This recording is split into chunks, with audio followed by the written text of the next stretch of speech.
Hey y'all, it's finally here. I told y'all a while back in my, I think it was my random bits of info video when I talked about getting my cartilage re-pierced that I would do a video on just cartilage piercing. I'm finally doing it. This is it. I finally got around to it. I know. So, let me clarify. I am specifically referring to the cartilage piercing referred to as the Helix. It's this upper ear area. Um, I'm sure y'all understand, the definition of any piercing, really. It's a perforation of the area for the purpose of inserting and wearing jewelry. Um, so the process is pretty simple. It's a sterile needle, usually about 14 to 16 gauge hollow. I'll explain why it's hollow in a second. Is pushed through the cartilage and then kept in while the jewelry is added. So it stays there to maintain the hole, and then they push the jewelry through. Piercing guns aren't recommended for this process, and there are several reasons why that I will tell y'all in a few minutes. The reason it's a hollow needle is because if it were a solid needle, when it gets pushed through, a solid needle is just going to stretch everything when it goes through. A hollow needle actually removes some of the cartilage, creating a hole, not just a stretched bit of empty space. So with that being said, I'm going to get into aftercare. This is incredibly important, and I can't stress any of this enough. So please pay attention. Feel free to rewind and listen to it again and again and again. I'm not a professional piercer, but I've done my research. I've had piercings. I have this one and my belly button. I've had piercings. I know. So, first of all, don't touch the piercing with dirty hands, with unwashed hands. There's really no reason to touch it if you're not washing it in the first place. The only time that you should touch your piercing, especially while it's healing, is while you're washing it. And when you do wash it, make sure that you wash your hands first really, really well with antibacterial soap. And then you're going to wash your piercing. My piercer said 2 to 3 times a day. Some people say 1 time a day. Make sure it's at least once. Get the thing really clean. You don't want bacteria and stuff getting in there. And especially where it's located, there's bacteria on your hair. It's hard to not touch that area because you're going to be playing with your hair. So just wash it.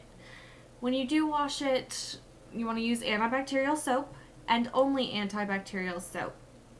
The one my piercer suggested, Dial, just regular Dial soap.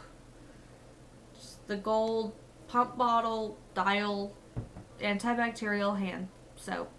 The only thing that I would say you could use, based on my research, other than antibacterial soap, would be sea salt water. Get warm water, dissolve some sea salt in it, and use that to clean the area. But that's still not going to be as antibacterial as antibacterial soap.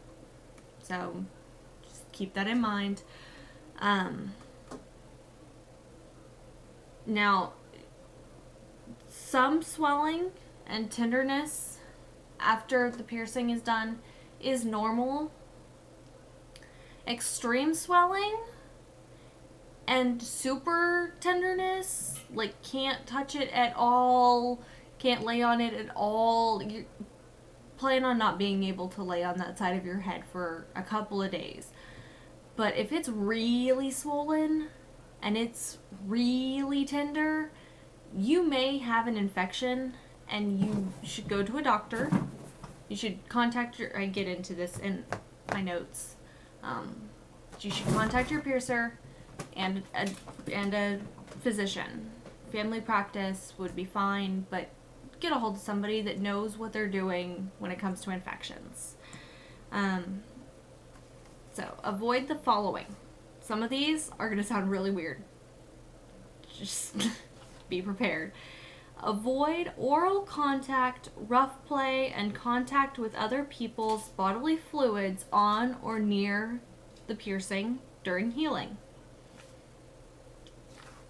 Spit is a bodily fluid.